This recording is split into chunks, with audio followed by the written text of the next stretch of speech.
Salam, hər vaxtınız xeyir əziz dördüncülər, videonu izləyən valideynlər və müəllimlər. Hər birinizi xoş gördüm. Bugün sizlərə təqdim edəcəyim video isə tənlik qurmaqla məsələ həlli mövzusuna aid olacaq.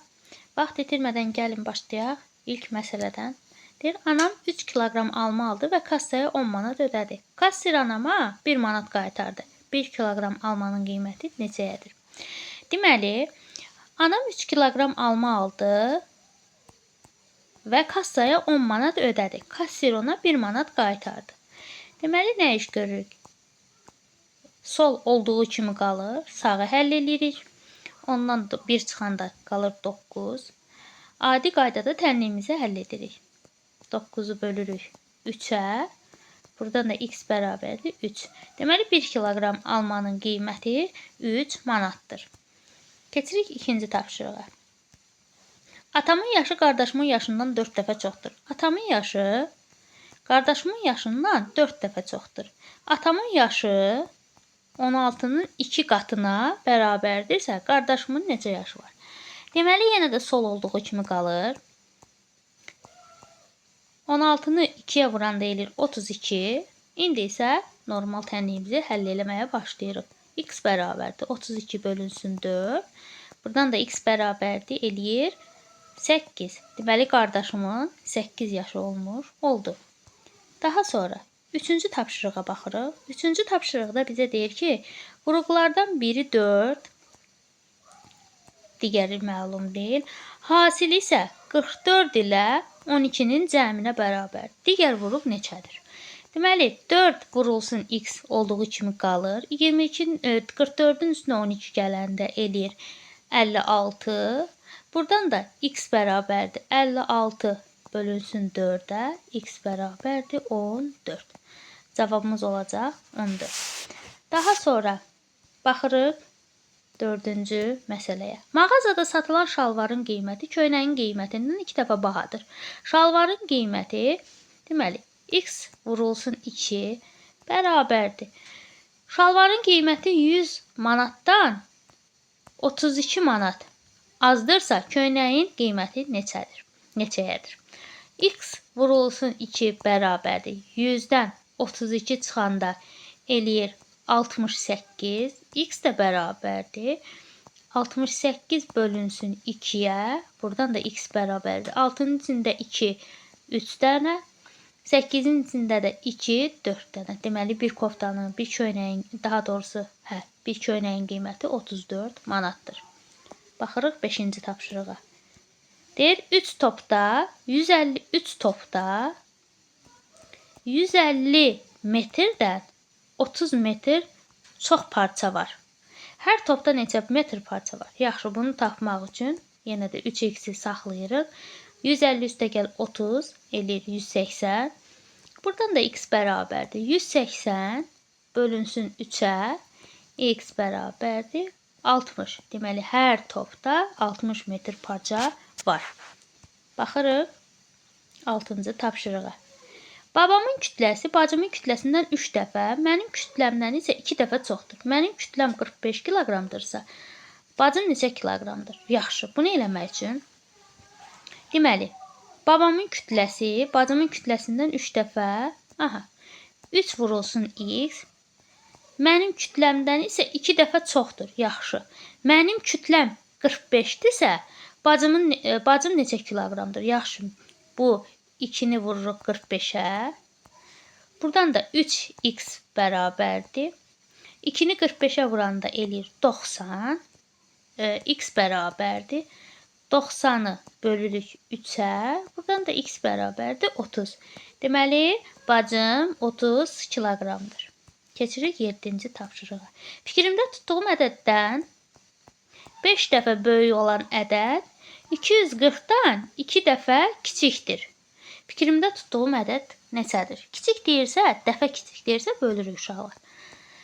Deməli, x vurulsun 5 olduğu kimi qalır. 2-nin içində 2, 1 dənə. 4-ün içində 2, 2 dənə. 0 da gəlir, eləyir 120. İndi isə normal tənliyimizi həll edirik. 120 bölünsün 5. Buradan da x bərabərdir 24. Deməli, fikrimdə tutduğum ədəd 24'müş. Daha sonra keçirik digərinə. 8-ci tapşırıqda deyir ki, kvadratın perimetri üçbucağın perimetrinə bərabərdir. Kvadratın tərəfi neçə santimetrdir? Yaxşı. İlk öncə perimetri görək, bu üçbucağın perimetri görək. Neçədir? 7, üstəgəl 12, üstəgəl 9. Bu deyilir 28. Ay sağ ol. İndi kvadratın biz bilirik ki, 4 tərəfi var da, düzdür? 4 vurulsun x bərabərdir 28. Adi qaydada, normal qaydada tənliyimizi həll edirik. 28 bölünsün 4. X da bərabərdir neçəyə? 7-yə. Deməli, kvadratın tərəfi 7 santimetrdir. Daha sonra baxırıq 9-a. 9-cu tapşırıqda deyir, hər birində eyni sayda olmaqla 6 reysdə cəmi, hər birində eyni sayda olmaqla 6 reysdə cəmi 7518 kərpic daşıyan yük maşını bir reysdə neçə kərpic daşıyır? Yaxşı uşaqlar, gəlin yenə də adi qaydada 7518-i bölək 6-ya. X bərabərdir. 7-nin içində 1, 15 6-ya bölünür 2 dəfə. Deməli, daha sonra 5 dəfə. Daha sonra baxırıq 3 dəfə. Bəli, 1253 eləmiş olacaq. Yəni, bir reysdə 1253 kərpic daşımış olacaq. Keçirik 10-cu tapşırıq. Zaldakı izləyicilər hər cərgədə eyni sayda olmaqla 6 cərgədə əyləşdilər. Onlar hər cərgədə 36 nəfər olmaqla əyləşərlərsə, 4 cərgədə əyləşmiş olarlar. Əvvəl bir cərgədə neçə nəfər əyləşmişdir? Deməli, uşaqlar, burada 36-nı vururuq 4-ə, bərabərdir 144. Daha sonra isə əvvəlcə bir cərgədə neçə nəfər əyləşib soruşurlarsa, 6x, 6-nı vurarıq x-ə, bərabərdir 144. Buradan da x bərabərdir. 144-ü bölürük 6-ya. Buradan da x bərabərdir. 14 6-ya bölünür 2 dəfə. 24 də 6-ya bölünür 4 dəfə. Deməli, əvvəl bir cərgədə 24 nəfər əyləşmişdir. Keçirik 11-ci tapşırığa. Bağdakı armud ağaclarının sayı heyvan ağaclarının sayından 4 dəfə çoxdur. 2 armud ağacı da əkilsə, bağda cəmi 50 armud ağacı olar. Bağda neçə heyvan ağacı var?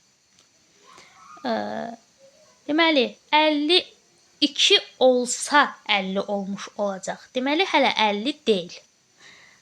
Bu formada həll edirik. Bərabərdir 48. X bərabərdir 48-i bölürük 4-ə. Buradan da x bərabərdir 12. Deməli, bağda neçə heyvan ağacı var? Bağda 12 heyvan ağacı olmuş oldu. Daha sonra baxırıq. Təyyarə ilə səyahət edən sərnişinlərin sayı 386-dır. Qatarla səyahət edənlərin sayı bundan 21 nəfər azdır. Yaxşı. 386-dan 21 dənə azdır. 5 vaqonlu qatarın hər vaqonda eyni sayda sərnişin səyahət edibsə, bir vaqonda neçə sərnişin səyahət edib? Deməli, nə iş görürük burada? 5-i vururuq x-ə. Deməli, 386-dan 21 çıxanda 365 bərabərdir. 5 vurulsun x. Eyni şeydir, sadəcə tərsinədir. Daha sonra x bərabərdir. 365-i bölürük 5-ə. Buradan da x bərabərdir. 36-nın içində 5. Deməli, 7 dəfə. 15-in içində 5, 3 dəfə.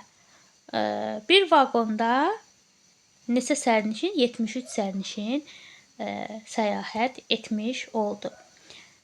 Daha sonra 13-də deyir bizə 13-də bizə deyir ki, hansı ədədlə 7-nin hasili 127 ilə 41-in cəminə bərabərdir? Adi qaydada sol yerində qalır. Sağa həll edirik. 168. Buradan da x bərabərdir. 168-i bölürük 7-yə. X bərabərdir. 16-nın içində 7 2 dəfə. 28-in içində də 7 olacaq 4 dəfə. Deməli 24-ə bərabərdir. Baxırıq 14-ə. Kitabxanada bir neçə nağıl kitabı var. Bilmirik sayını. Bundan 8 dəfə çox hekayə kitabı var. Kitabxanada cəmi 288 kitab varsa, neçə nağıl kitabı var soruşur. Buradan da x bərabərdir. 288 bölünsün 8-ə. X bərabərdir 28. Deməli 3 dəfə. 48-in içində də 8, 6 dəfə. Deməli 36 nağıl kitabı var. Baxırıq 15-ə. Baxırıq 15-ci suala. 15-ci sualda da deyir ki, mağazada 2 gündən cəmi 350 kiloqram qənd satıldı. Birinci gün satılan qəndin kütləsi ikinci gündəkindən 4 dəfə çoxdur. İkinci gün neçə kiloqram qənd satıldı? Uşaqlar, bunu əslində tam hissə modeli ilə eləmək olur. Siz tam hissə modeli keçmədiyinizə görə biraz qəribə gələ bilər, amma belə deyim də, belə deyim. Bunu eləməyək. Tam hissə modelini daha rahat olar. Nə vaxt ki, tam hissə modelini tam başa düşərsiniz, onda belə məsələləri daha rahat şəkildə eləyə bilərik. Baxırıq 16-cı suala. Hovuzun tutumu 120 litrdən 20 litr çoxdur. 120-dən 20 litr çoxdursa, deməli olacaq 140 litr. Hovuzu nasos boş hovuzu 4 saata doldurur. Hər saatda eyni miqdarda su vuran nasos 1 saata neçə litr su vurar? Heç nə, 140-ı bölürük 4-ə. Bu da eləyəcək 35. Deməli 35 litr su vurmuş olacaq. Uşaqlar, bugünkü izahımız bu qədər. Ümidvaram ki, digər mövzularda da birlikdə həll eləməyə çalışarıq. Bu günlük bu qədər. Hələlik.